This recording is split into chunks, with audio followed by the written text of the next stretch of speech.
This is LBC from Global, leading Britain's conversation with James O'Brien.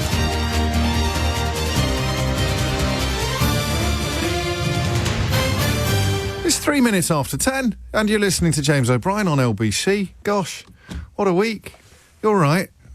How you doing? You okay? And I speak as much to cultists as I do to people who are, to a degree, celebrating the widespread realisation that this bloke's been naked all along. But I do feel, Tom had a couple of calls this morning from people who I suspect won't be ringing me. But, some people have been crying about this. It's bizarre. Absolutely bizarre. But I accept your existence and I respect your pain, up to a point that we will examine today. Because I don't know whether this will be the last time, but I think we're going to have a little look at what it was about this particular politician that allowed him to behave in such an appalling fashion for so long without hemorrhaging or losing support. Even now, the Daily Mail, have you seen the Daily Mail today? I know I talk about it too much. It's like a sort of, I don't know what it is. It's a sort of bizarre obsession with what the far extremities of mad, fact-free, evidence-absent rhetoric, propaganda. I tell you why I find it so interesting. Because it happens here. And it's not like studying 1930s Germany, because that feels like a different age. It is a different age. It also has long felt as if some of the worst events that have unfolded on this planet have been undertaken by a species different from the one that we inhabit. But then you realise that, if you were American, the chances are that your brother-in-law might have been at the January the 6th coup attempt. If you were American, you might have an auntie who believes in the QAnon nonsense. And the British equivalent, of course, is there as well. You will have probably a family member who reads the Daily Mail and therefore has opinions that are so completely detached from observable reality that they might as well have been written in Vulcan. And today, I kid you not, the front page is what? The front page of the Daily Mail carries only the English edition, remember. The Scottish edition will have something completely different, even though the byline of the bloke that wrote it will be identical. That's about the level of the respect that they have for their readers. The front page of the Daily Mail contains the question, poses the question, what the hell have they done? I don't know if you were listening last week when we began to assemble a list of enemies that have had targets painted on their back by the combination of the Vote Leave cabal in 10 Downing Street and Paul Dacre's diabolical regime at the Daily Mail. Whether Paul Dacre now gets his peerage or not is a question that we will find out the answer to, but a large part, presumably, of the public prostration and sycophancy that has typified the Daily Mail over the last year will be that desperate desire to get a peerage. If I could take the fella to one side, he hates being talked about on the radio, by the way, hates hearing his name on the radio. Paul Dacre. So desperate for a peerage that he's abandoned whatever last vestiges of respectability or decency or once great title like the Daily Mail had. And I know what you're thinking. How can you call it a once great title? It came out in favour of Oswald Mosley not long ago, James, but that was a different time. You'd think if you could take him to one side, you'd say, look, Paul, mate, sit down. I'm sorry you didn't get the Ofcom job. And now I'm sorry that your little crush, Boris Johnson, has gone the way that everybody with a functioning brain and an active conscience knew he would go. But why do you still want to be in the House of Lords? You might end up sitting next to Kate Hoey. Why? It's not the gong it once was, Paulie, baby. It's not the gong it once was. You could be sat between David Frost and Daniel Moylan, mate. Could you imagine a purgatory worse than that? The rest of your working life sat between Daniel Moylan and David Frost. Well, Claire Fox is sitting behind you, whispering sweet nothings into your ear. This is hell on earth, man. Why are you still so desperate? You won't even look good in ermine. Seriously. But you know what this country is. The more deferential you are, the more desperate you become for these ludicrous baubles and these advancements and observations, because somewhere deep inside you think that if you've got a title or a fur collar or a job description, then when you look in the mirror you'll see something different. But you won't. It doesn't matter who's in Downing Street, you still get the same reflection back when you look in the mirror. It doesn't matter whether we're in the European Union or not. When you look in the mirror, you still see the same sad visage staring back at you with a forlorn, lost look in the eyes. It doesn't matter who's leading the party or who's winning the prizes or who's acing the elections. You are still the same person. It doesn't matter how many refugees get sent to Rwanda. You still see that lost and lonely soul staring back at you when you look in the mirror in the morning. Strange times.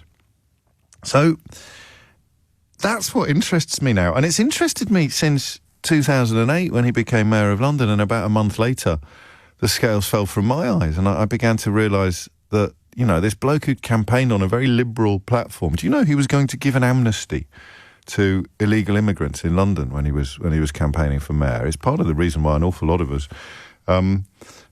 sort of fell for the shtick, that and the "have I got news for you" stuff. And you sort of thought, well, look, I'm aware of some of the background about the guy. He's done some pretty dodgy things. Something about that Darius Guppy, I can't remember the date. I mean, unless you're paying attention like you pay attention now, you'd have given it a free pass. But no. About a month after he became mayor, I started asking you, how does he get away with it? How does this man get away with such appalling, serial misbehaviour, such egregious and disgusting conduct? How? And the question is, of course,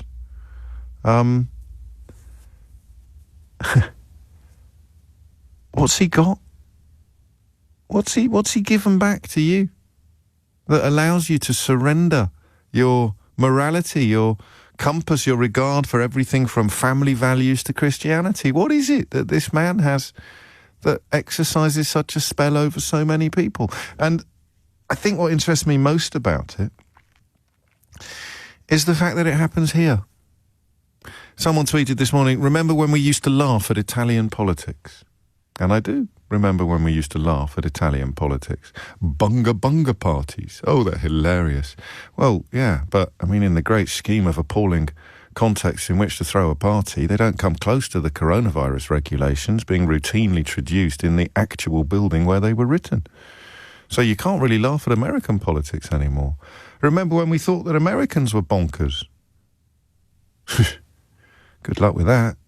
Boris Johnson yesterday displaying just the sort of narcissistic pathology that saw Donald Trump essentially seek to launch an armed coup upon his own vice president. It's crazy times. Do you want the good news or the bad news? Actually, this is both good news and bad news. It's 52% good news, 48% bad news, depending on your perspective.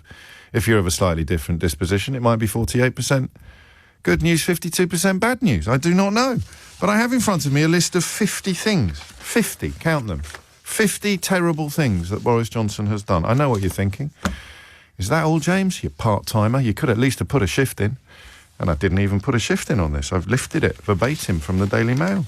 50 lies, gaffes and scandals that have typified Boris Johnson's time in the public eye. We will begin, I think, with his time in the public eye. So at least a point where he was likely to see his misbehaviour reach a wider audience. We'll leave out his school days and his university days. 50 things. 50 scandals, gaffes, lies that one man has visited upon one country in the space of one career. Just pause and think about that. Think of a scandal, right? Think of a political scandal. Pick your favourite. Let's pick the two. Depending on your age, let's pick the two. Let's pick three, okay? You've got Profumo. I give you Cecil Parkinson. And then from the other side of the house, you've got Jackie Smith. And, well, rather Jackie Smith's husband.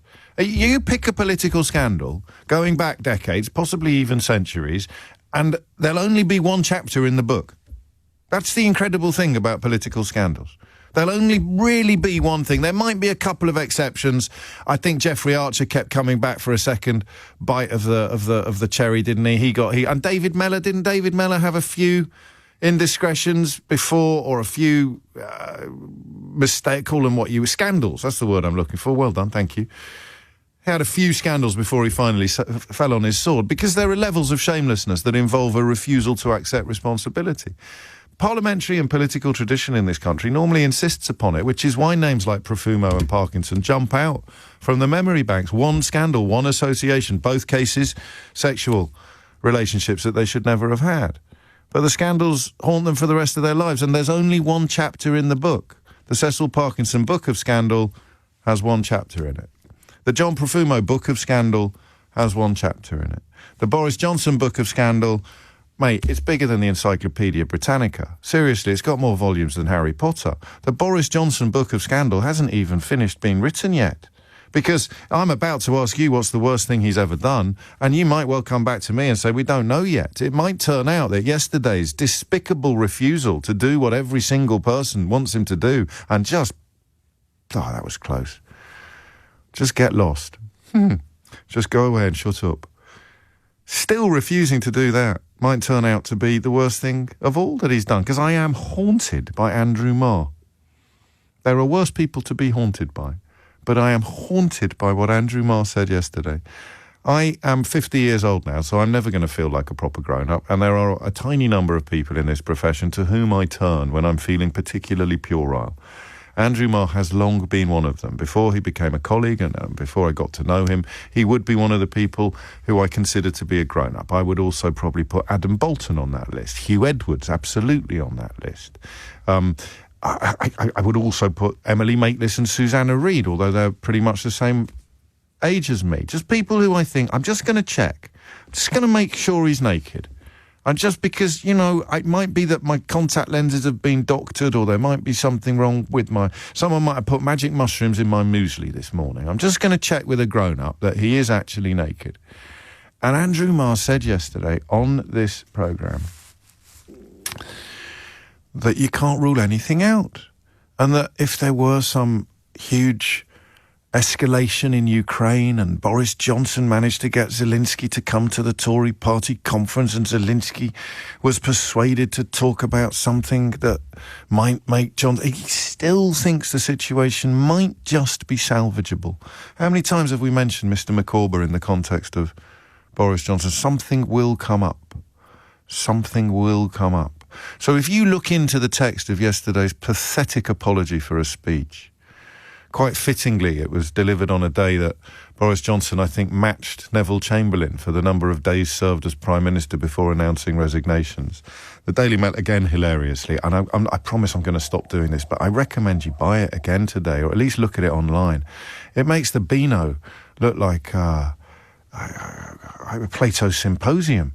It makes Viz look like Plato's Symposium. The Daily Mail today is so unintentionally hilarious that I'm tempted to buy it twice just to show my appreciation for the comedy that it's brought kicking and screaming into my life.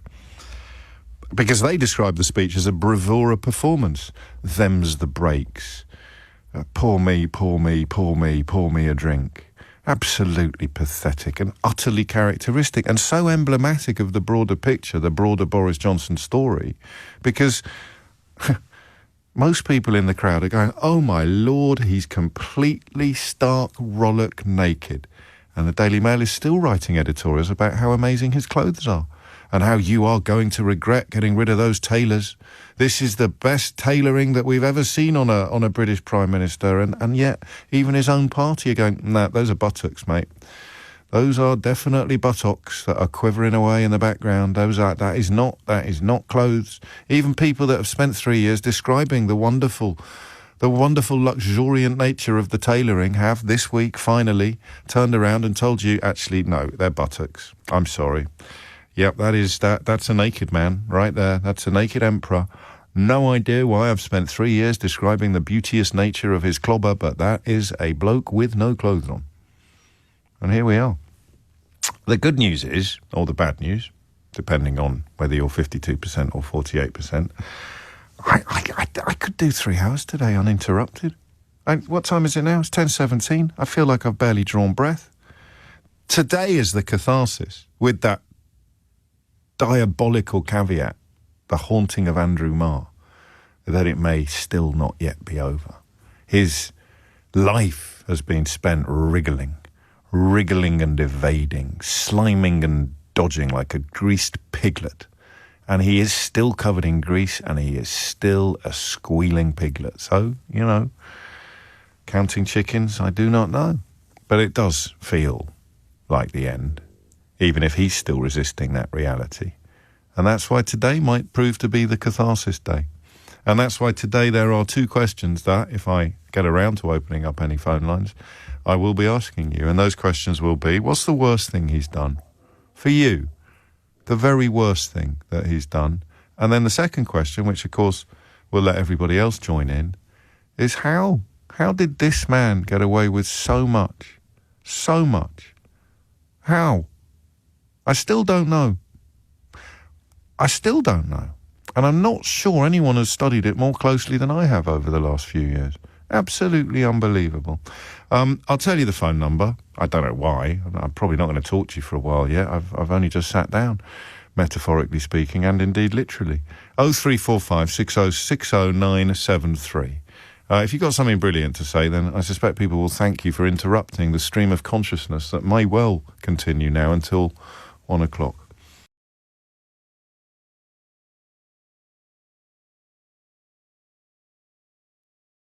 James O'Brien on LBC. Call 0345 6060 973. 21 minutes after 10. Do you want to know something funny? Monday morning this week, for the first time in more years than any of us can remember, the phones didn't ring. We got to 10:23 before the phones rang. It was entirely my fault. I tried to confect a story comparing Extinction Rebellion protests to the fuel protests that were slowing down the motorways.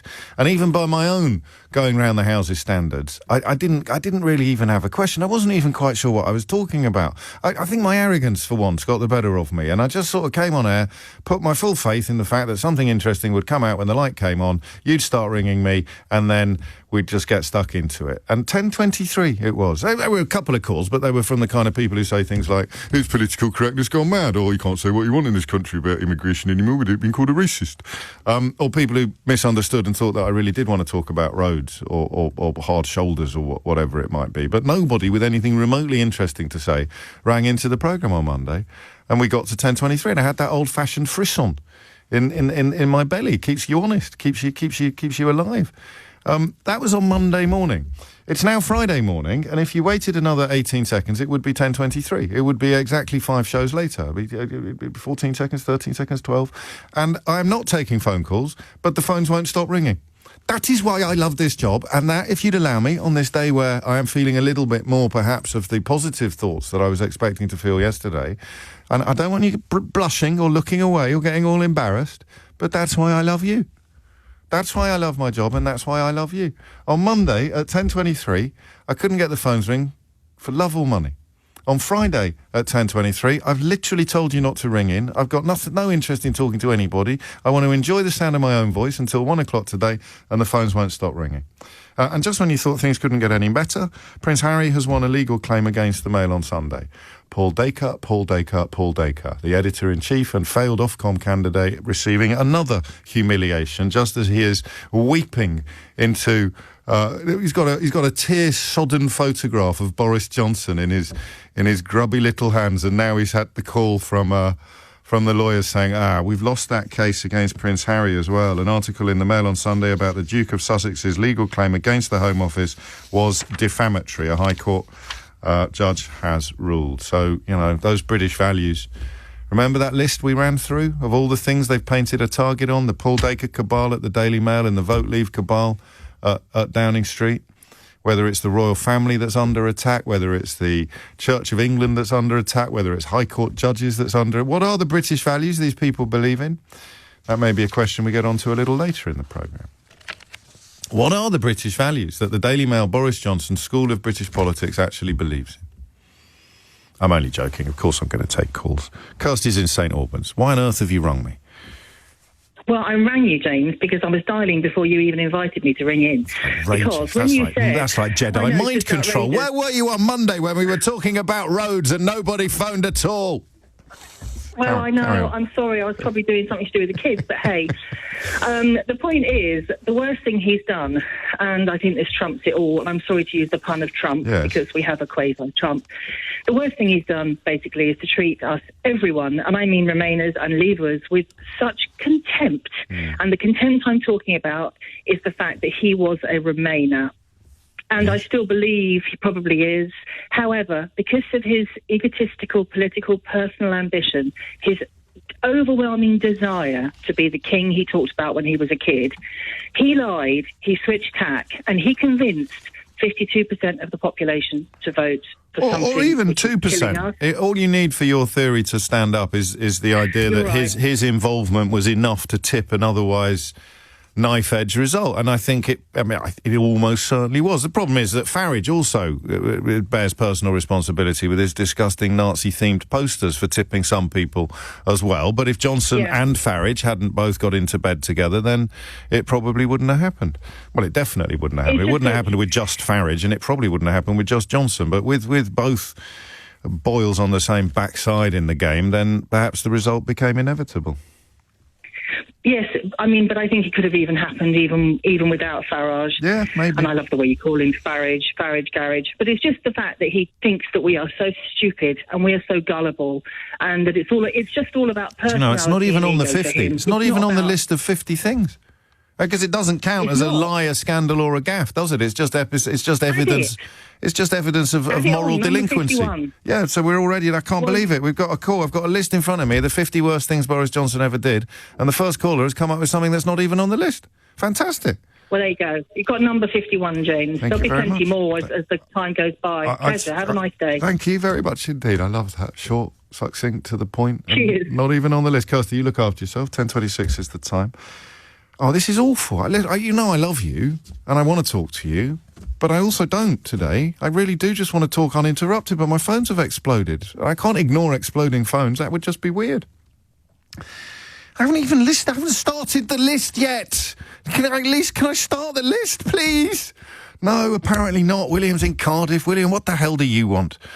Hi, good morning, James. Hello. It's a pleasure to speak to you. I've been listening for about 6 years, and you may remember I tweeted you to say I'd read your book cover to cover in a day. So, I do remember that. I I was touched by that, but also struck by the reminder that it's not a very long book. But of course, they don't pay you well, by it's the a shame page. that Boris Johnson hasn't read it and learned anything from it. Oh, you're very kind. I mean, Thank you. your last caller has just blown it out of the park, and I thought I had a great suggestion. But Well, what's yours? Of course, you forget of all the amazingly atrocious things he's done. For me, there's a top three, and the one that stands out is the appointment of Chris Pincher to a position of power, having known that there were serious allegations of predatory behaviour against him. Yes. And it just goes to undermine, anyone that's experienced issues like that, and it trivialises the issue of sexual predatory behaviour.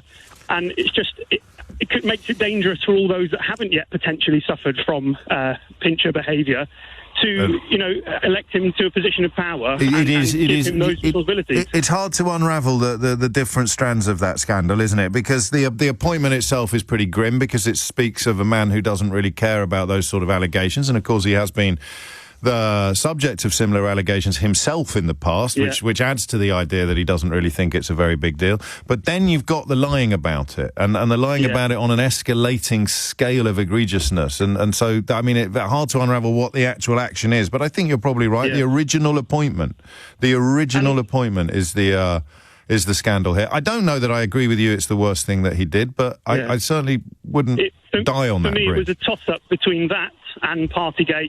And then meeting with Alexander Lebedev privately, allegedly as Prime Minister, it just goes to undermine national security. It's not allegedly, on a mate. level that I don't think we've seen from any Prime Minister previously. It's So not that's allegedly. up there as well. It's not even allegedly. It's not allegedly as Prime Minister. He said it himself. As Foreign Secretary, he was there. He said it himself. He said it himself in the liaison committee. But I've read now that there's reports that he even did it while he was Prime Minister. No, he There's a did. He tweet by went there. Dominic He went to Cummings his yesterday. 60th birthday party on the night after the election. That's not allegedly either.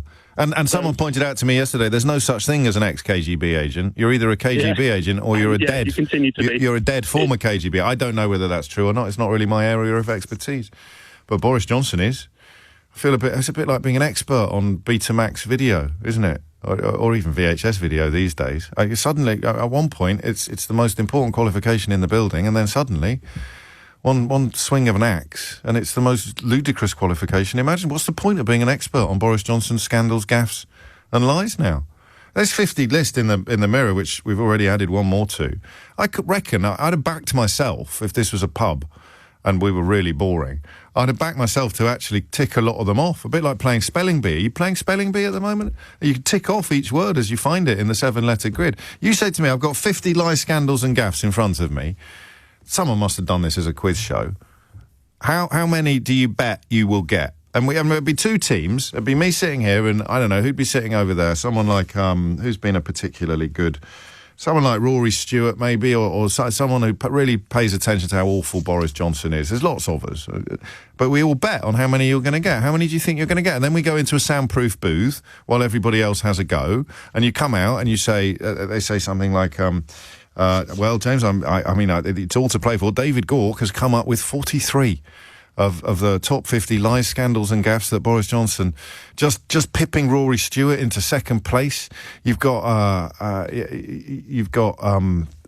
don't know, I mean, who else would be on the list? You've got Keir Starmer over there shouting the odds. You've got Kevin Maguire of the Daily Mirror. You've got Peter Oborne, formerly of the Telegraph. All these experts on Boris Johnson's moral depravity all queuing up. Who's going to be the winner? Who would come first?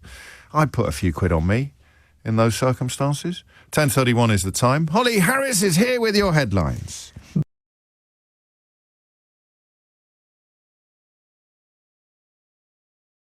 This is LBC with James O'Brien. Call 0345 6060 973. Tweet at LBC. Text 84850. All right, it's 10:34. The best laid plans of mice and men gang after gley, of course, as the bard once wrote. But I haven't started reading my list yet of Boris Johnson's 50 worst lies, gaffes and scandals. And I can't start because the phones won't stop ringing. So we've got the Brexit shuffle on the list, the appalling decision to back it solely for personal ambition reasons. I don't even know if that makes the top 50 list that the Daily Mirror have put together because I haven't had the chance to start reading it yet because you won't stop phoning me. And then we've got Lebedev. And by the way, you can ring in to endorse things that have already... No, I don't want you to ring in, but if you must ring in, then I will allow you to ring in to endorse scandals, gaffes or lies that have already been mentioned, because I'm interested in perhaps building up a democratic model of which ones we think are the actual worst. But I am hoping to find some time to actually start looking at the actual list. Rachel Venables is here with more good news for the Mail. A High Court judge, How the James. hell did they do this? Why did they? What's tomorrow's front page going to be? It's going to be a picture of a judge going, wow, how the hell could they do this? It's terrible. My soggy Boris Johnson tissues are still in the bin and now I've lost in court. Sorry, Rachel. That's all right. I'm going on holiday tomorrow. A few people have picked up on the fact that I'm a little demob happy. So, thank goodness Rachel Venables is here to remind us what proper journalism sounds like. All right, so...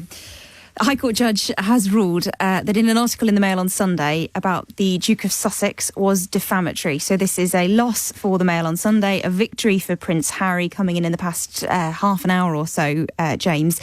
The article in question was published in February and it was all about Prince Harry's legal claim that's ongoing separately in a separate courtroom right now against the Home Office. You might remember he's bringing legal action over a decision to not allow him to pay for police protection for himself and his family while he's in the UK. He says he wants to bring his children here. They're, of course, living over in the US, but he says they can't come home because it's too dangerous.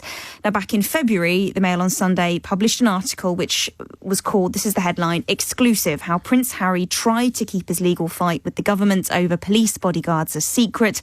Then just minutes after the story broke, his PR machine tried to put a positive spin on the dispute. Now, lawyers for the Duke argued the article was defamatory. They said it meant that Harry had lied, that he tried to manipulate public opinion, and that he tried to keep this legal fight a secret. However, Associated Newspapers Limited, their lawyers, this is the publisher for the Mail on Sunday, they argued it wasn't defamatory. Their lawyer saying in court that while it does allege his team spun the story, he said, they added a gloss unduly favourable to the claimant.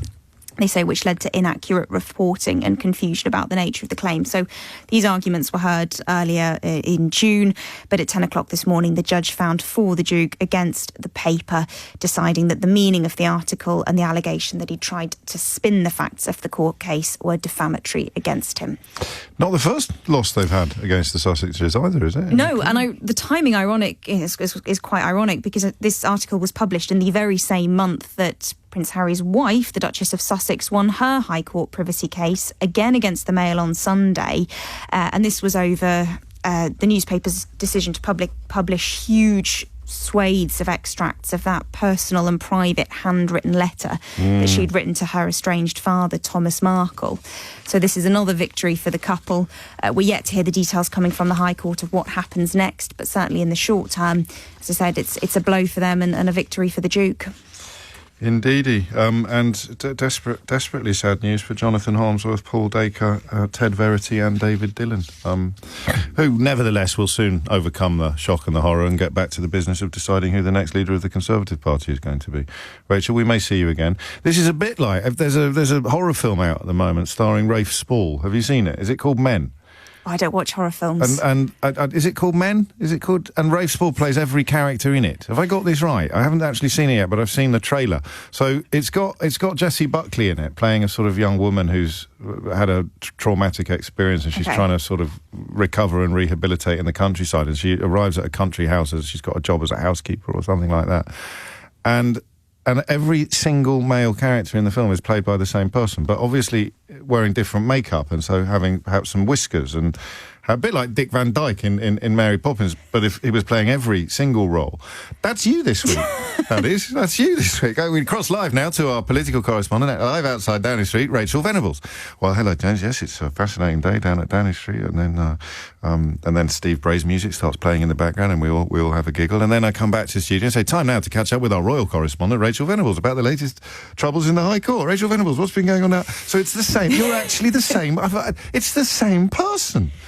I should get a wig for the next hit, shouldn't I, or something? Groucho Marx glasses and a comedy moustache. So what have you done this week? You've done your normal job?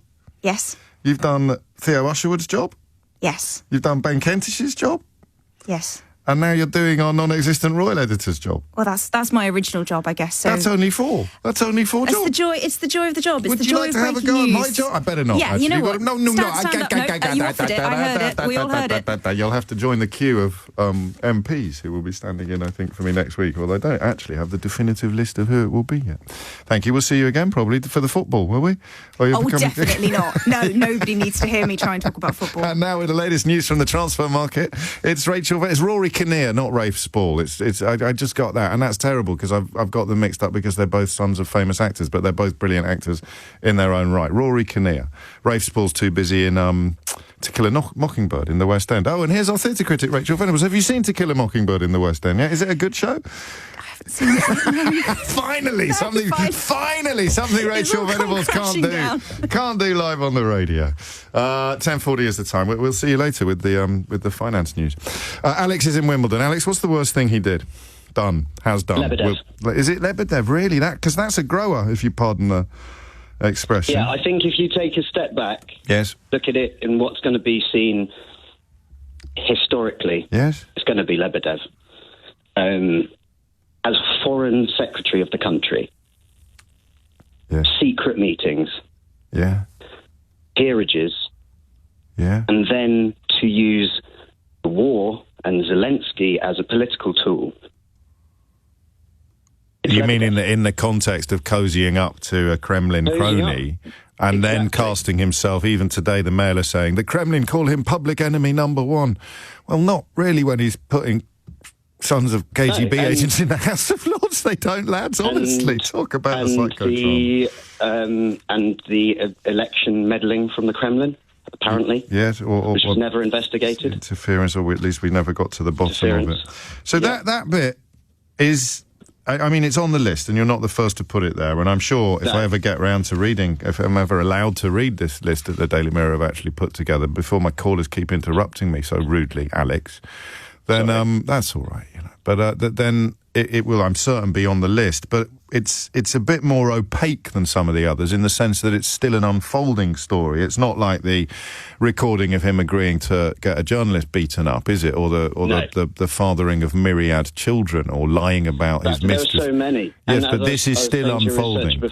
This is still unfolding. We have the Profumo scandal. That's named after the politician. Yeah. You don't have the Johnson scandal. Well, you can't. Because there are so many. You can't, can you? You can't have the Johnson scandal, because it's as I said earlier, it's an encyclopedia of scandal, the Johnson years.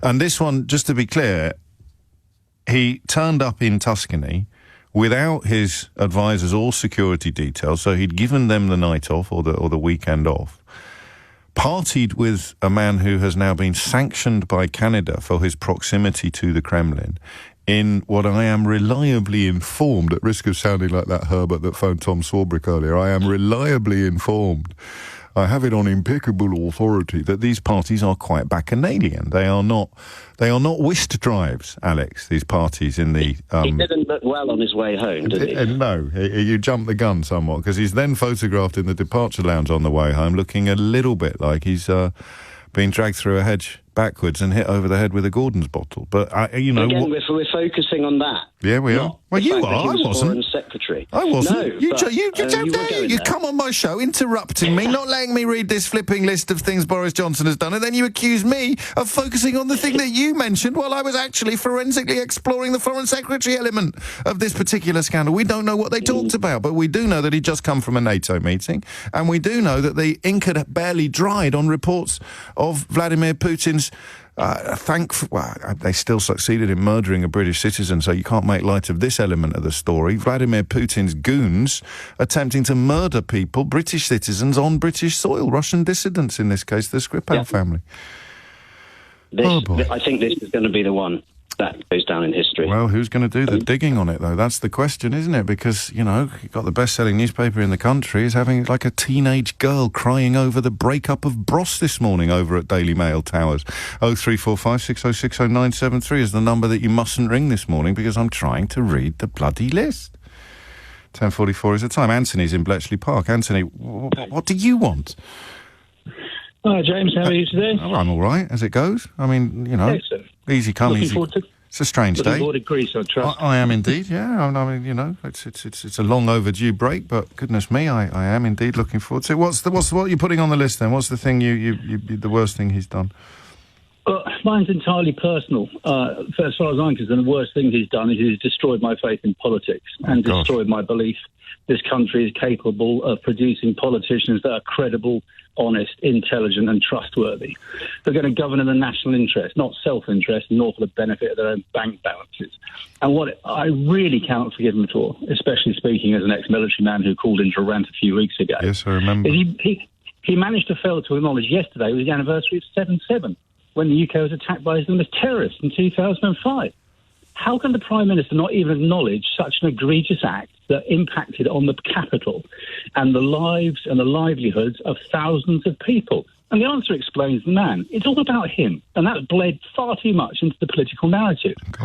And it seems to me blisteringly simple. If you've got no moral compass, you don't have a course to sail. The Chinese say the fish rots from the head, and he's proved it. The Turks say when a clown moves into a palace, he doesn't become a king. The palace becomes a circus, and that's what we've got. We've got a circus of my favourite shadowband riding cretins, who I will re-quote, who are toning around in the ring, waiting for a ringmaster to crack his whip, and they'll say, "How high do you want me to jump, Mr. Johnson?" And he'll say, "Just keep jumping because it makes me laugh." And no one will be looking at me when they're all busy laughing at you jumping. I feel I think in the interests of honesty, I neglected to mention the July the 7th anniversary yesterday, and I was presenting a 3-hour radio show live on national radio, so there might be an element of hypocrisy in me joining in too lustily with that particular criticism or condemnation. But I am worried about your whole view of politics being polluted. I won't patronise you by pointing out that one bad apple doesn't make the whole barrel bad necessarily, but there are still good people in politics, and they are in all parties, Anthony. It's my belief, at least. They have got to re-earn my trust. Yeah, okay, yes, that's fair. I'm not so naive to assume that everything is bad in the barrel. Clearly, they're not. There are very good MPs. There are good, honest, upright, and MPs who genuinely look after their constituents. But the government has got to prove the government is prepared to do that. And to do that, it's got to put in policies which actually favour the people, not the government. Yeah. And at the end of the day, I mean, I created this thing called Boris Bingo, which is it's sort of to be a board game, which you might not be interested in. Yeah, good, man. And Boris Bingo was... Oh, no, it's bad for business, though, then, that he's gone, isn't it? You kind of wanted him at least in I mean, speaking as someone who has a little bit of experience in the board game market and something of a best... Let's see, you want him to be there for Christmas, Anthony, mate. That's the key market. I've already got your game, thank you, James. But Boris Bingo was I had a matrix of everything he says and all the lies and dissembles that he would come out with at PMQs. And as soon as he uttered one, I would cross it off on my list. And as soon as I got a line or the whole thing, I'd scream, Boris Bingo, and watch the dog sprint down the garden and chase the pigeon. House! I love it. Anthony, I think it's important that I point out, and I missed it as well, but at 5 hours after his resignation speech yesterday, he did issue a tweet commemorating the 17th anniversary of those July the 7th bombings. But I think the rest of your analysis was pretty solid. 10:47 is the time. Chris says, James, can you please finish your hook and tease from yesterday? I'm going to need more than that, Chris, mate. I'm afraid I couldn't remember neither the hook nor the tease. So I don't know, what did I tease you? You sure you listened for the whole 3 hours? Did I tease you with a revelation and then fail to deliver? That doesn't sound like me.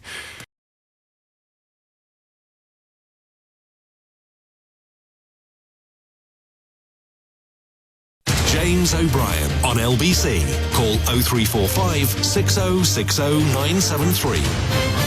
It's 10:50 now, and I haven't started reading the list of Boris Johnson's 50 worst lies, gaffes and scandals to mark his final, quotes, resignation, although a few of you are concerned, as I am, by one of the things. And I should stress that Andrew was speaking very speculatively, but speaking, of course, with an encyclopedic knowledge of the various wriggles, twists and turns of Boris Johnson's despicable career, is that he will probably, somewhere inside his curdled soul, be seeking salvage. Or salvation. He'll be thinking the situation is salvageable. Something will come up. I don't know what it is, but look what I've got away with so far. Look what I've got away with so far. I gave up many years ago thinking that's it for him, and then I allowed myself to think it during Partygate. When the first waves of Partygate started washing up upon the shores of our collective shock, I started thinking that he can't survive this. And another little voice in my head would go, mate, it's Boris Johnson. Think of everything he's survived before. And I go, yeah, but no, I don't actually have conversations in my own head like this. I do it live on the radio. And I thought, no, this one's got to get him. It's got to get him. Nope. So, 10:52 is the time. I'll hopefully have a bit of time to start reading this list during the 11 o'clock news. Before that, Chris is in Bolton. Chris, what made you pick up the phone? What would you put on the list that I can't read yet? Well, at some point you'll get to it, and we'll allow you to do that. I hope so. Thank you. I was just wondering if you wanted to have a moment of silence for Paul Dacre in this difficult time. I think it's right there. You're a good man, Chris, in Bolton. You're a good man. Let's all take a moment, actually, now. We can't... How long? Just wait there a minute. How long can we stay silent for? 20 seconds. So we'll just go... I think we'll do 13 seconds of silence for Paul Dacre at this very, very difficult time for him. He feels, to bring my Bros reference up to date a little bit, he currently... feeling like a 13-year-old girl when One Direction split up, and then finding out that he's been kicked from pillar to post in the High Court as well. So 13 seconds, Chris, if you could be quiet, I'll keep an eye on the clock. This is a special little silence for Paul, currently untitled and unennobled Dacre.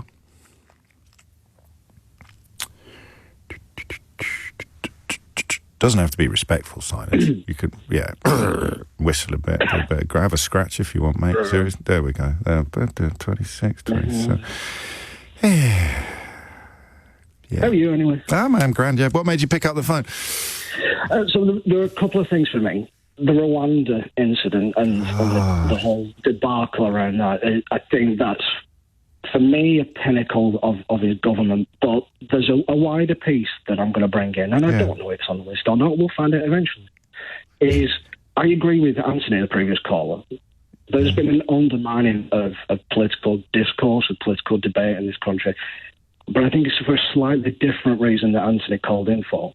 Yes. I think the relentlessness of bad news, relentlessness of issue after issue after issue has meant that as a country we've not been able to breathe and think, what on earth is going on? Yeah. And that way of governing is just extraordinarily bad. Bannon had a phrase for it, didn't he? Didn't Steve Bannon have a phrase for it? I forget, but the point is that slightly glib line about other scandals having only one chapter in the book, whether it's Profumo or Cecil Parkinson or anyone else. Peter Mandelson actually had more than one, really, didn't he? They kept coming back round again. But generally speaking, you can at least get a handle on it because you know where it begins and where it ends. But if you don't know where it begins or where it ends, you cannot begin to unpack it. And if you can't begin to unpack it, somehow it doesn't land, does it? It doesn't resonate in the way that it should. It's just washed over. Yes, that's it, exactly. Exactly. The issue that's published in the newspaper the next day is all of a sudden completely replaced by something else that comes along, and nobody has that time to talk. Nobody has that time to talk about the impact that issue is having. You've gone quite meta. You've gone quite meta on this, as indeed Anthony did. Rather than individual events, you've sort of started chronicling or unpicking the consequences of all of them put together, haven't you? I have. Yeah, I like it. Because, and I don't know where that goes. I hate hearing people, educated, intelligent people like you or Anthony, saying that you've lost faith in all of it. You've lost faith in everything. Yes. Like that kind of subscription to the idea that all politicians are liars, as that bloke used to shout on, because it's just not true. But my goodness me, the mire, the swamp, the sewage in which we are engulfed makes it very, very hard to see the good guys or the good girls, doesn't it?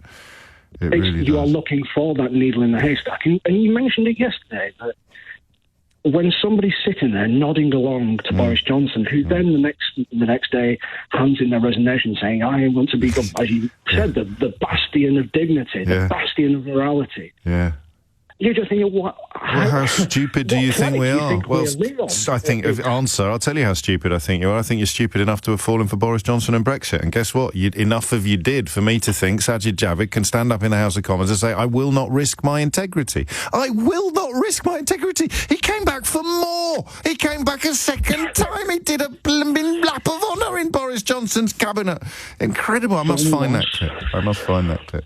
So, thank you, Chris. 10:56 is the time. While we're being sympathetic, I'll read out a couple of these today. I won't read out many because I do think sometimes you start teasing me with them and they're not actually from real people. So here is a real person listening to the same radio show that you're listening to and reflecting upon the same Prime Minister that we're reflecting upon, and the 50-plus lies, gaffes and scandals, some of which, of course, were fatal. We haven't even got onto that yet.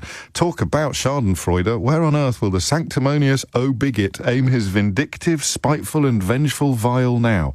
Obviously, you meant bile, but you can't, with your fat gammony fingers, you can't get your phone to press the buttons correctly. Poor deprived baby, you write. Or is that the signature? Oh, that's the you've signed it, poor deprived baby, haven't? Well, there you go. A little bit of honest self-reflection in the closing line. Barry's in Battersea. Barry, what made you pick up the phone? Well, I think, there's a few things that made me pick up the phone, but while we're before I drag us back into the Boris Johnson purgatory that we're going through this morning, I don't know if you saw, but there was a newspaper article today, I think it was the Telegraph, where they talked about what the rest of the world is saying. I've seen some of those, not the Telegraph's version, but I've seen other versions. We've only got about 90 seconds, just to warn you. Go on. I shall make it brief, but there's a newspaper in Zimbabwe where they've said that they're offering to send over a peace delegation to ensure that we have a safe handover of democracy from one power to the next, which I thought was very funny. Slightly ironic and amusing. But anyway, I think the worst thing that he's done, I don't think it's actually happened yet. So I think what's going to happen as a result of his glorious leadership is going to be ultimately the breakup of the UK. Well, a lot of people listening to that will not consider that to be a negative, as you know. A lot of people listening to this programme, particularly with regard to Scotland and indeed with regard to Northern Ireland, will not think of that as a negative or a net loss. But you would, and that's your prerogative. I would. I lived in Scotland for many years. I now live in London, and I've got a lot of love for the Union, as you have expressed yourself on numerous occasions. And well, mine is much diminished and much diluted, or rather, it has taken second place to people who have rather more skin in the game than I do, and that I don't know yet whether that's because. I completely understand why you'd want to unhitch yourself from this country at this time, speaking of England, or whether it is because of broader, deeper concerns. But that, of course, makes it just probably a good thing that I don't have a vote in that referendum. But yeah, I mean, what was it? Make Britain great again by killing it forever. By actually abolishing it, take back control by cutting the country into three separate pieces or two separate pieces. It's not exactly what people signed up for, except, of course, it is, because if there's one thing we can all agree about Boris Johnson's legacy, everybody knew exactly what they were voting for. And that Lebedev story even makes the Telegraph. I was just flicking through it, looking for the piece that Barry referred to. Boris Johnson has again been accused of misleading the Commons, this time over a meeting with Alexander Lebedev at the height of the Salisbury poisoning crisis. And in many ways, I think he might be more to bang to rights on this one than the one that's currently being investigated by the Privileges Committee, which raises the unique and somewhat tantalising prospect of a Prime Minister who has already resigned, having to sort of resign again after being caught out in another lie and scandal. On your radio, on Global Player, and Play LBC. leading Britain's conversation, this is LBC.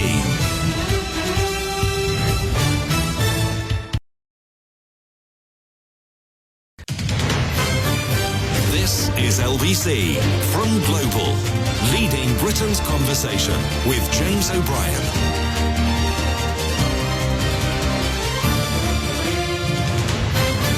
Three minutes after 11 is the time, and I have finally found a little window to start looking through the Daily Mirror's list of the 50 worst gaffes, lies and scandals to typify Boris Johnson's career.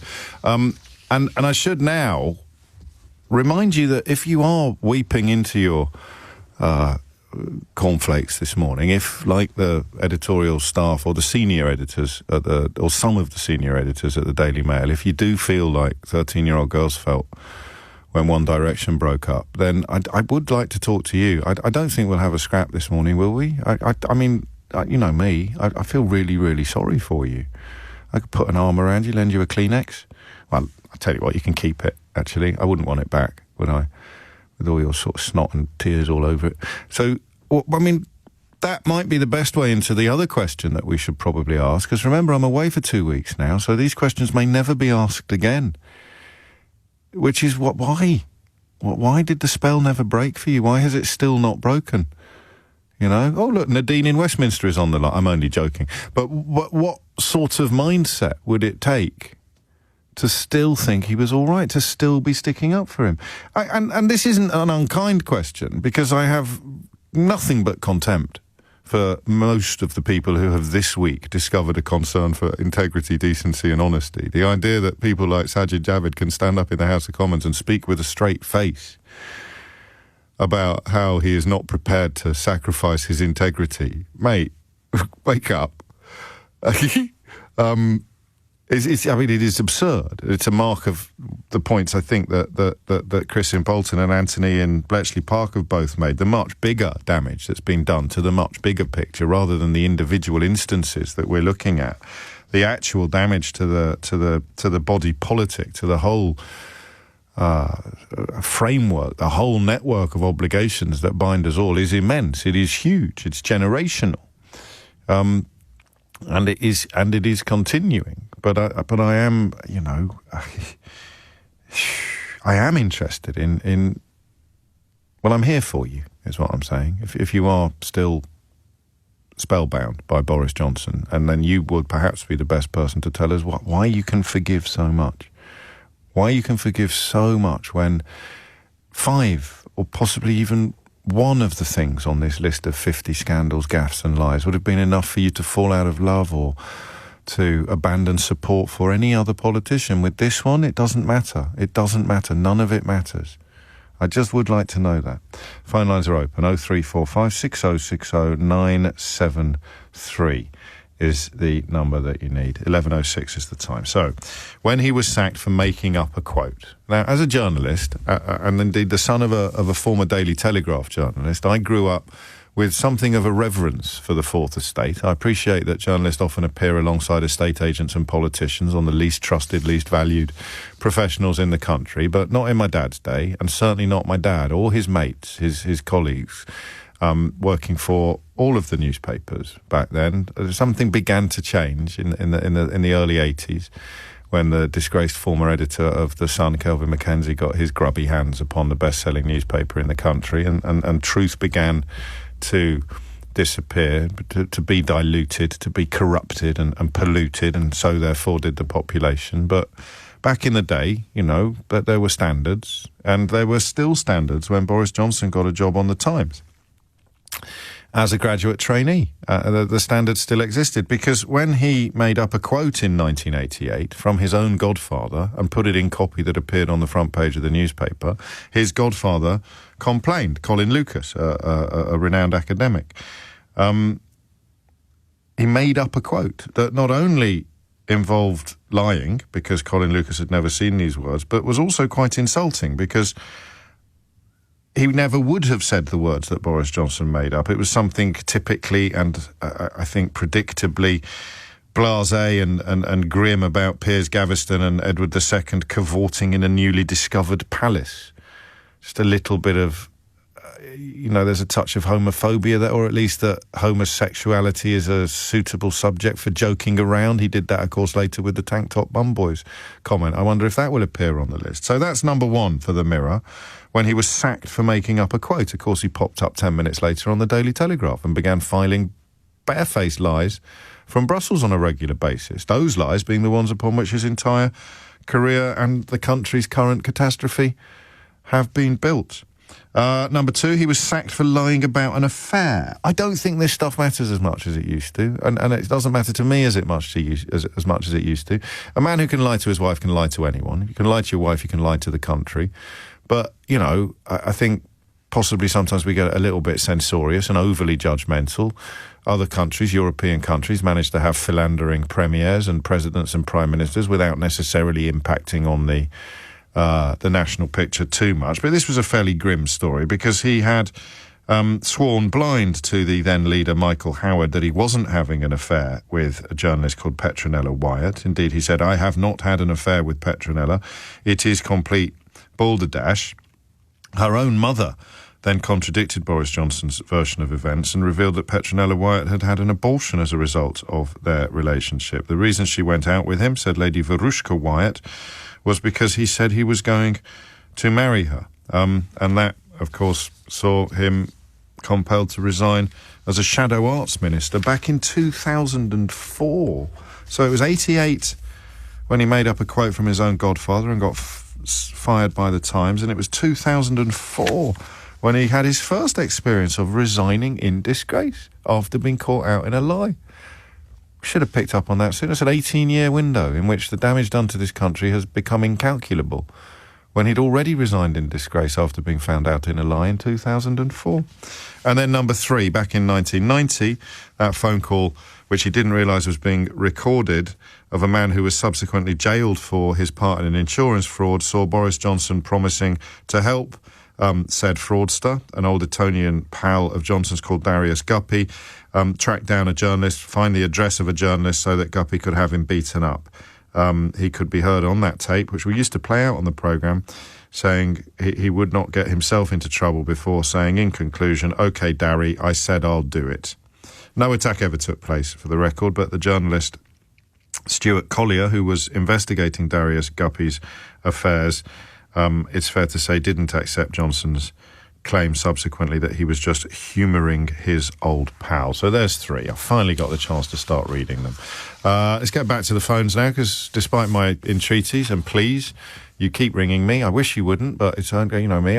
My mum would tell me off after the show today if I ignored everybody ringing into the programme. If you are insisting on ignoring my request that no one ring in today so that I can speak uninterrupted until 1 o'clock, then that number you need to disobey me and indeed insult my intelligence is 03456060973. Ion is in Mitcham. Ion, what would you put on this list? I think my thing might be on the list. I just want to go back to what you said before about people being spellbound by Boris Johnson. And that's how I felt after it was revealed how much money was wasted on these COVID contracts and this VIP lane. Yeah. Because if you're a Conservative, that's fine, that's your belief. But one of their values is, economic and fiscal responsibility. So if they can't even give us that, then what are they giving us? And if people that still followed Boris after that, I can't. I don't know what to say to those people anymore. This is the question that fascinates me about the Vote Leave Daily Mail axis of evil. Is what do they actually believe in? Because I usually focus on British values because that's a phrase that is so roundly abused by various racists and xenophobes. Because if you believe in British values, how can you be going after the royal family or the Church of England or the High Court or parliamentary democracy or the House of Lords? What are the values that they believe in? But you've gone for the ideological. You've gone for the actual sort of economic, fiscal responsibility that they're supposed to represent. They urinated all over it and expect us all to forget about it in a fortnight and start talking about something else. Those crony contracts are off the scale, aren't they? And the fact that it has been proven, not even denied, that if you got the nod from somebody in the crucible of power, if you got the nod from somebody, then your likelihood of securing one of these contracts increased by a factor of about 10. And it's the hypocrisy of the whole thing, because I've heard them accused, where my family's from and other countries around the world, of government corruption, and they're on this moral pedestal. So it's just, how dare you do the thing that you're accusing other people of? It just sickened me to my stomach when that happened. And I'm not a fan of Boris, I must say, but that was something that was beyond the pale to me personally. In a way, I choose my words carefully, you're more grown up than I am, because I met a fascinating entrepreneur the other day who's already set up and sold one enormous company, and she's got another one on the go now. And we were talking about politics, and she made me feel a bit stupid because she's only really interested in getting things done. She brings an entrepreneur's approach to politics. And so she mentioned some politicians who I don't hold in the highest esteem, but she said, actually, if you're dealing with them at a high level and you're trying to get things done, then somebody like Michael Gove actually wants to get things done. And she's party blind, if you like. She doesn't care what party you belong to. She has priorities that are neither ideological nor political. They are commercial business priorities. And there's a lot of altruism involved in her business as well. So it's not all about number one. And she just focuses on getting things done. So this 3-month hiatus that we're going to have now is a nightmare for anybody who actually wants to get things done. I tend to focus too much on the pantomime because I think that's the nature of this beast, this programme, the radio. You're not going to tune in for a fascinating conversation about dots on a chart or changes in fiscal approaches. But you're absolutely right. If you call yourself a Conservative, it's the COVID contracts that should have killed you, isn't it? But they can do whatever they like. That's when I despaired and I kind of have been disenchanted, like your other callers. If you can do that and your base can still forgive you, you can do anything. So I think it got worse and worse from 2020, and that's how we've ended up here. And I don't really understand what it is that has tipped the Tories over the edge, whether they've decided, now is the time to replace before the election or what's going on. But it's not in our interest. So I just think the whole thing I think the by-elections, I think the by-elections more than anything, we got a bit caught up. I've called a few things wrong this week, not least my warmish words for Sajid Javid and Rishi Sunak on Wednesday. But the by-elections are a much bigger deal than we fully allowed when this story started unfolding. That's what spooked them, even more than Simon McDonald's letter probably, although that might have turned the ones who still cling to the idea that they retain any vestiges of honour. That might have been the one that tipped them over the edge. Thank you, Ion. Pete's in Hereford. Pete, what would you like to say? What would you put on the list?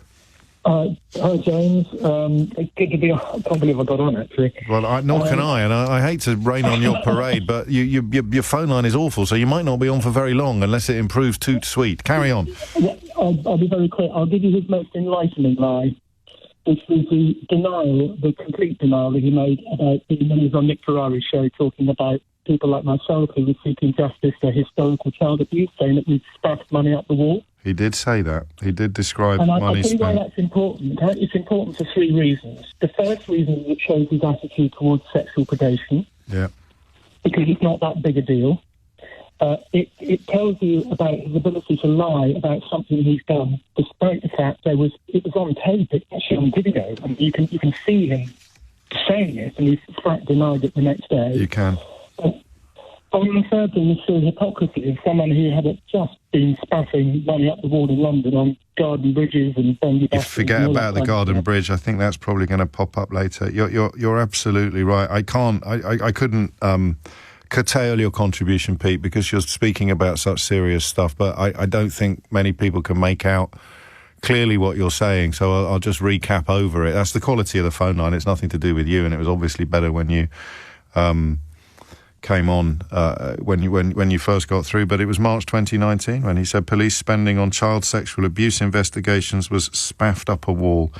Keeping numbers high on the streets is certainly important, but it depends where you spend the money and where you deploy officers. And that was the phrase he used. I can't even begin to imagine how that reaches people like you still seeking justice for the abuse that was visited upon you.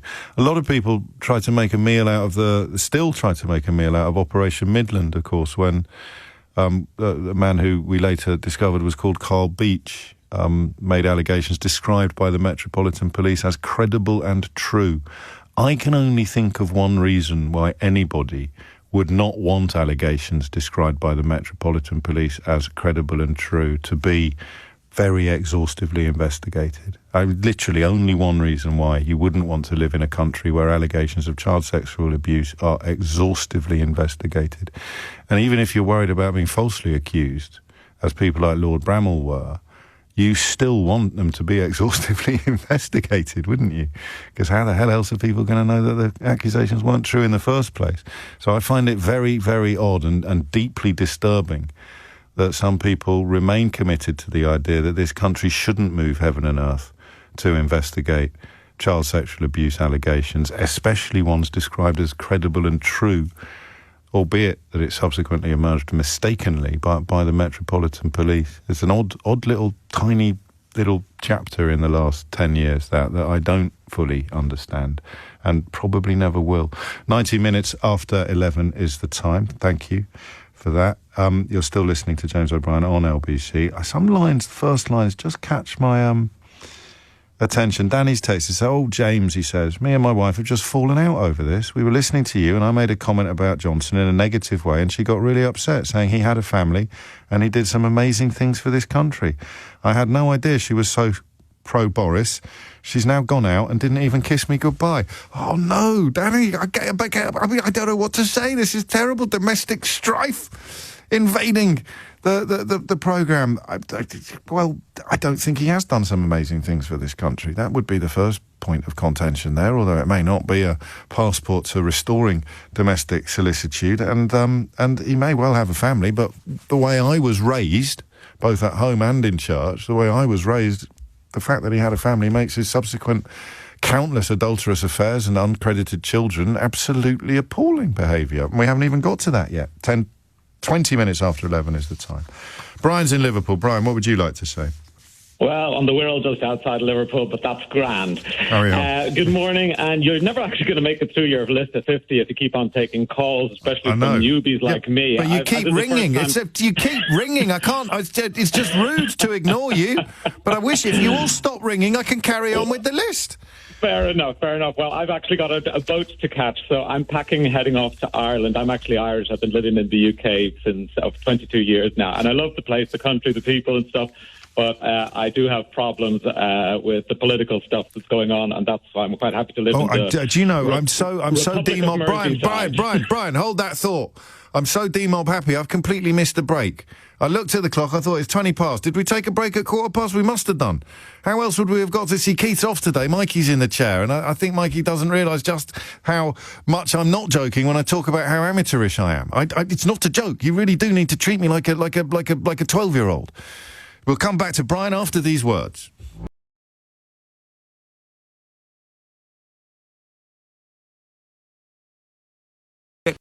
James O'Brien on LBC. Call 0345 6060 973. Sorry about that, Brian. I have to pay the bills. Where were we? No worries. I was just wondering what had I said to be bumped off so quickly. I just thought I didn't say You'd be like anything, Michelle Donnellan as an education secretary. It'd be the shortest contribution in history. But, you're all right. You're still in the game. That's good stuff.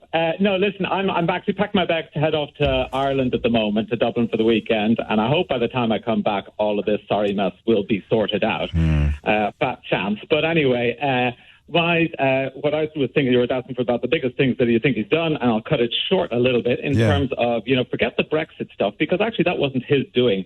If anything, that was Cameron, and he came along, and he's just an opportunist, Boris is. So he just jumps in, says, this will do fine for my thing. He's not a Brexiteer, and he says, I'll do this, and that's fine. That's just what he is. He's an opportunist. So, he saw a door that was ajar, and he just barged through it by telling lies and deploying the usual nonsense. It's a good point, actually. What he is doing, which, I think it would have happened anyway, but what he is doing, which really gets up my nose, is this stuff with the Ireland Protocol at the moment, sort of ripping it up, saying we're going to break the law and we're going to do our own thing and stuff. Because, needless to say, he doesn't give a flying whatever about Ireland or the troubles that are there. Now, the one good thing that Europe did do had at the time was, with the border between the north and the south, being in the EU, both countries, it just sort of allowed everybody to put the things behind to a certain extent, as in it's neither one nor the other, it's all kind of Europe. Now, if they, at the moment with the Brexit, what they did is they said, well, look, we won't put the border up there, we'll sort of do a fudge job, but all those people who call themselves terrorists or freedom fighters or whatever, they haven't gone away, they're still there. I call them, they're just anti-social psychopaths rather than anything. They're just criminals and thugs. Yes. But they're still all there. And if the moment somebody puts up border checks or something like that, people from both sides of the community, that's, from the Unionists and the Republicans, they're going to, all the thugs are going to come out of the woodwork. They're going to wrap themselves up in their Union Jacks, their tricolors, and they're going to put on their orange sashes. Well, we hope not, but history suggests you're probably right. But this is what will happen. I lived in Ireland for 15 years there, and during the Troubles as well. And that was in Dublin. It was fine, but it was on the news all the time, and people feel very strongly about it. But it's when people make laws that suit themselves or rip up and they do political. Well, this is why I can tighten my belt. Yes. I can tighten my belt. I can take an economic hit. I can hate the morals that they do. But when you make laws and do things that actually end up in people being threatened, maimed, and killed. And there will be, if they put up a border there now on both sides, there will be, this is what will happen. And that's just unconscionable. Like if you just do things for your own things where people it's also why get injured and killed. It's why you can't separate Brexit, actually, from the bigger picture. And I know you know this, but some people are still in denial because that very ugly possible future that you describe has only come back into focus for the island of Ireland as a consequence of refusing to recognise the impossibility of merging regulatory alignment on the island of Ireland with the withdrawal of the whole United Kingdom from the customs union and the single market, which was explained to him on myriad occasions. And you know that he understood it because he swore blind that there would be no border in the Irish Sea, while obviously crossing his fingers behind his back. But how that unfolds, only time will tell. It was opportunistic to barge through the door by telling lies, but it's the lies he told to get through that door that have brought Ireland potentially to the pass that you portray. Woof. Brian, bon voyage. Have a safe journey back to the old country. 26 minutes after 11 is the time. Matthew is in Beirut. Matthew, what would you put on the list? Hi, James. Hello, Matthew. It's the first time I've called, and I do listen to you, not every day. I don't want to inflate your ego that much. Fair enough. It's a bit too. I don't think it can get any bigger, Matthew, so you've got nothing to worry about on that score. The studio might need to be expanded, exactly, I think. Or at least the doorway. Go on. Yes. I don't want to joke. I'll just maybe make a joke when it's something really serious. So I actually sent you an email yesterday or via the LBC site, and I wrote like a little poem, essentially, about all the things I could think of, and there was definitely more than 50. Yeah. The number one thing I put on there, go on. And it's because it's directly attributable to him. Yes. The very first person I put on that list was Nazanin Zaghari Ratcliffe. Yeah. Now, I put that name on the list because his words, and I whilst I was waiting, your researcher was asking me, and I couldn't remember, I just want to read out his words. It's like 2 sentences. Yeah. This is what he said in front of the Select Committee, I think it was, in 2016. This is about Nazanin Zaghari-Ratcliffe, who was doing nothing other than just visiting that country. He said, she is not a journalist and has never trained journalists at the Reuters Foundation, but he also says in that thing, he says, when we look at what Nazanin Zaghari-Ratcliffe was doing, she was simply teaching people journalism, as I understand it, at the very limit. So those 4 days after those comments, they were threatening her with 5 more years in jail on charges of propaganda against the regime. He undermined entirely her defence, backed up by her employers, that she was on holiday. Yes. Incredible, really. And he did it as Foreign Secretary.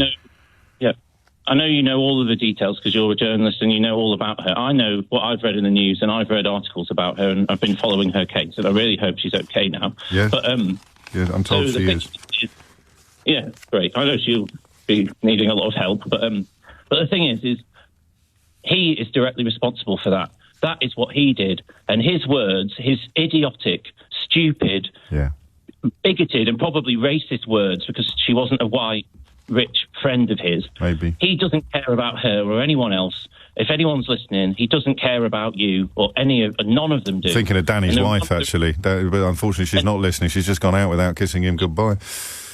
I know, Danny, I'm really sorry. You'll kiss and make up with her later. But this is serious. Like, she was in jail for like more than 5 years, 6 years, whatever it was, as a direct result of what he had said. And he didn't need to say that. And if he was a clever, informed person, like some of our politicians have been decades ago, maybe. He never would have said it. He never would have thought it, let alone said it out loud. And there is no doubt in her mind that he consigned her to more time in Iran than would otherwise have been the case by saying those words out loud. And it's why, to her enormous credit, she did not cooperate in attempts to turn it into a sort of cosy photo opportunity for the British government when finally she was released. I haven't met Nazanin. I hope to, but I've met Richard on a number of occasions, and I've met their little girl as well, who I had the great pleasure of giving an award to in the absence of her mum, although